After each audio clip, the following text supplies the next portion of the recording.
Are you sitting comfortably? Then I'll begin with some arresting news. The Mail newspaper have reported this week that 7 in 10 of the Met Police's 32,000 officers have not made one arrest over the last year as crime hits its highest level in 2 decades. No arrests! 7 out of 10 cops a year! This is a symptom of a wider malaise in our police forces across the country.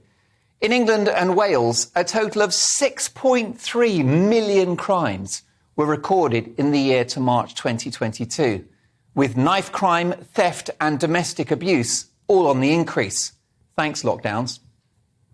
Coppers, most of whom are brilliant people, dedicated and brave, have been turned into pen-pushing bureaucrats, more likely to feel your collar for an offensive tweet or an unkind Facebook post.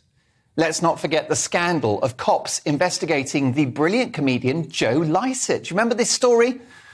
They were responding to a complaint about one of his jokes at a live show. One of his jokes! How many people were being mugged, assaulted or robbed in the course of that interrogation? How many police hours were wasted filling out forms about nothing? In the end, no charges were made. How kind of them. The police are going from being institutionally racist, which was horrific, to institutionally woke. I'm all for inclusion. I'm the most liberal person you'll find. Fall in love with anyone you like, of any gender, race or creed. It's wonderful. And if you're a man in a woman's body or vice versa, good luck to you. It's your human right to identify as you please. But it's not the police's job to sell this message, not whilst youngsters in our great cities are stabbing each other to death. Go and catch some criminals, whatever their bloody gender. He, her, she, him, lock them up and throw away the key. Virtue signalling police forces across the country don't seem to care about burglary either. In the last year, 6%, that's right, 6% of all burglaries led to a prosecution, which effectively means that burglary has been decriminalised. The message is clear. Go woke, get broken into. And the police didn't do themselves any favours in the course of the pandemic, in my view. During COVID restrictions, they ambushed a woman sitting on her own on a bench at the seaside like she was the local boss of an ISIS terror cell. She wasn't really. She was just a lady in her 60s having a single-shot latte with skimmed milk and a dash of caramel syrup. Goes great in coffee. Cops raided gyms at dawn to catch people who had the temerity to try to keep themselves fit during the pandemic. Priorities, eh?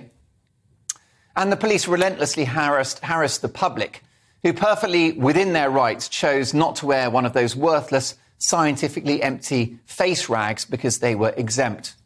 It was seeing footage of one innocent bloke being bullied by cops on a train about no face covering that inspired me to chop up a mask the very next day on national radio.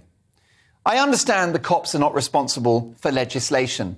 The law is an ass, but they were asses for overzealously interpreting it. Policing by consent, discretion, remember that? Also, police forces have become decidedly political.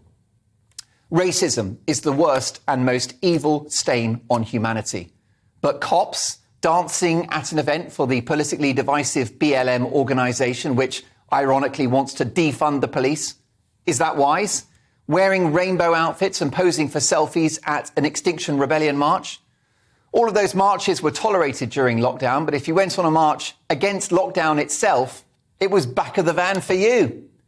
Back of the van! And surely a low point was the unedifying scene of protesters who had glued themselves to the motorway, affecting people's lives, delaying ambulances and dangerously risking an accident. But they were asked by cops whether they were okay or whether they'd like a cup of tea or something to eat. I know what I'd give them. What about all of the ludicrous COVID fines that were meted out? I think they should all be refunded. And the police's judgment about who broke the COVID rules is more inconsistent than a football referee in the Vanarama National League. Get in the van, Vanarama. A case in point, Boris Johnson gets fined for standing near a birthday cake for 11 seconds. Teetotal Rishi Sunak gets a fine for smiling next to a glass of orange juice. But Keir Starmer, the cervix-free leader of the opposition, gets off scot-free whilst guzzling beer at 10 o'clock at night. There's the footage. Beergate hypocrites? You tell me. Old Sir Keir was cleared, but was that consistent? Plus, old Keir Starmer changed his story more often than Charles Dickens. There needs to be a huge change in the culture of our police forces.